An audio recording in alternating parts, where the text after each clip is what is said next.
అనేవాడు. ఆడి మేకప్ తీస్తే నిజంగా 2 కిలోలు 3 కిలోలు మేకప్ అవుతుంది ఆడి కొమ్మినేని శ్రీనివాస్ అనేవాడికి. వాడు ఎకిలి నవ్వులు, వాడు ఎకిలి చేష్టలు, వాడు పెట్టే డిబేట్లు నిజంగా ఒక కులాలని, మతాలని, ప్రాంతాలని, ప్రజల్ని రెచ్చగొట్టే విధంగానే ఉంటాయి ఎప్పుడు చూసినా కూడా. వెకిలి నవ్వులు నవ్వుతాడు. అరే నువ్వు చేసే తప్పు, నువ్వు మాట్లాడే తప్పు అని చెప్పి కనీసం ఆ డిబేట్ కండక్ట్ చేసేది వాడే కాబట్టి వాడు చెప్పను కూడా చెప్పడం.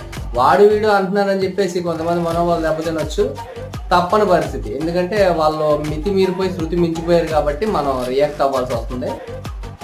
సో వీళ్ళ డిబేట్ దేనికి పెట్టారు అని అంటే, రాజధాని అమరావతిని ఉద్దేశించి పర్యావరణ దినోత్సవం ఒకటి జరిగింది.